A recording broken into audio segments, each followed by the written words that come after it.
Muy bien, jóvenes, vamos a terminar este material. Como ya hablamos, un circuito eléctrico puede construirse de dos maneras: circuito eléctrico en serie o circuito eléctrico en paralelo.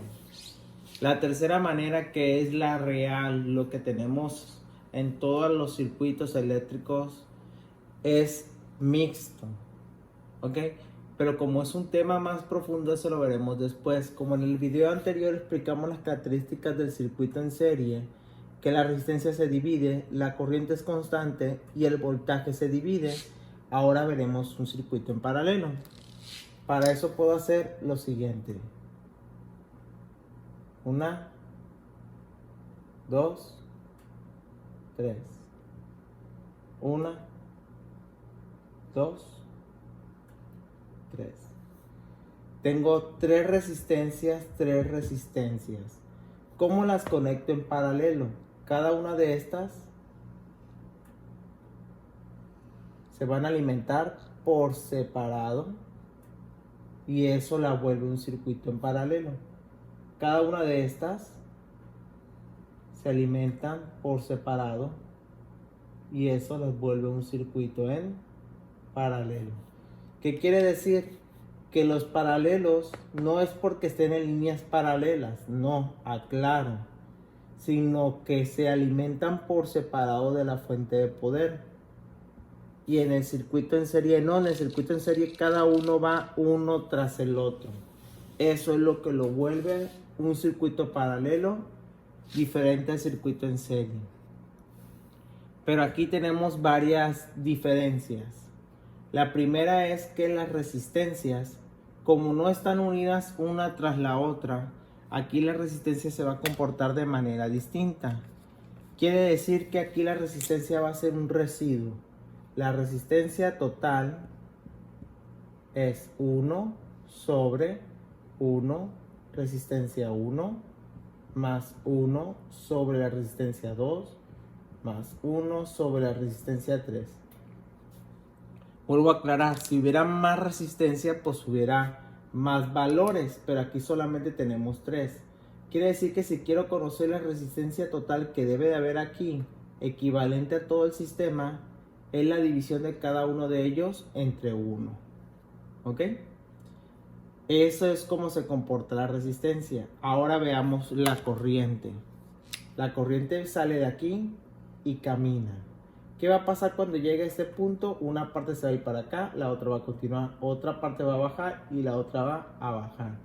Podemos ver que la corriente aquí, la corriente, no es un camino constante como este. Aquí quiere decir que la corriente es constante, pero en este aspecto no lo es. ¿Por qué? Porque se divide. Haz de cuenta que al río le salieron 3 caminos. Quiere decir que para este, a diferencia de aquí la corriente se divide.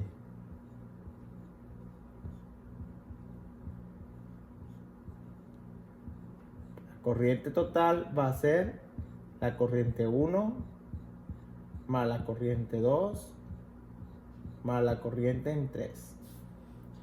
Podemos ver que son diferentes. ¿Ok? Son diferentes. Aquí hay un pequeño error, discúlpeme, me estoy dando cuenta. Lo tuve que pasar a limpio porque el video que realmente es el original me salió en cámara lenta. Una disculpa, ahí está. Ahora sí, podemos ver que es constante. Aquí son iguales, pero aquí no, aquí se suman porque se divide. ¿De acuerdo? Bueno, la particularidad de un circuito en paralelo es que cada uno de sus elementos mantiene el voltaje constante. Quiere decir que el voltaje que va a haber aquí va a ser el mismo en cada uno de sus elementos. Por lo tanto, el voltaje es constante. Por lo tanto, el voltaje total es el voltaje en 1 más el voltaje en 2 más el voltaje en 3. Podemos ver las particularidades de manera de conclusión del video. En un circuito en serie, la resistencia se divide, pero la corriente permanece constante. ¿Por qué? Porque todo es un mismo camino. quiere decir que en ningún momento la corriente se va para ningún lado, por lo tanto la corriente es constante. Pero la fuerza, que es el voltaje, se va perdiendo en cada uno, es por eso que el voltaje se divide. Cosa que es contrario aquí. Aquí la resistencia va a ser una división, pero el que ahora se divide es la corriente. ¿Por qué se divide? Porque el camino que toma lleva distintos caminos. Ya no es solo uno como en aquel, sino que tiene distintos caminos, por lo tanto la corriente se divide, pero el que va a permanecer es constante. Por ejemplo, ¿qué pasa si hiciéramos esto? Es una de las características de los circuitos. Hacemos esto. Eliminamos una resistencia, eliminamos otra resistencia. En aquel circuito, el circuito queda abierto. Significa que la corriente ya no va a circular. Para que un circuito funcione tiene que estar cerrado. Es lo que hacen los interruptores. Tú cuando enciendes algo cierras el circuito. Cuando lo apagas abres el circuito. ¿Por qué? Porque ya no van a poder pasar las cargas. Entonces, ¿qué pasa en un circuito en serie si uno de los elementos, como por ejemplo podemos ver ahí, ya no está? El circuito quedó abierto, significa que no va a funcionar.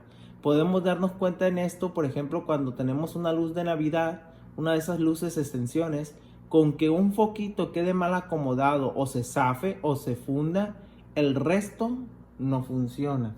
Y es lo que pasa aquí. Pero en tu casa, donde tienes circuitos en paralelo con respecto a las luces, no. Si este foco se fundió, ahí está, ya desapareció. Pero los demás van a funcionar porque la corriente es independiente. ¿De acuerdo? Esas son las características de los circuitos eléctricos y paralelo. Aquí están prácticamente sus fórmulas que nos servirán para el siguiente video.